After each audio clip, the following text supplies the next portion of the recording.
eu acho que participar como um evento como esse, do resgate do sagrado feminino, é muito importante, principalmente pelo sair um fim de semana da sua rotina, estar num lugar em contato com a natureza e com pessoas que pensam diferente, que são movidas pela paz, que são movidas pelo amor, que fazem tudo com muito carinho e cuidado.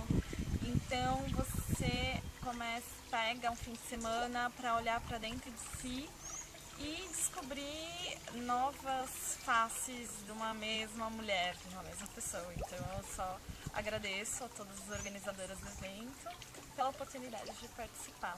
E não deixe de fazer as meditações da pousada. Obrigada.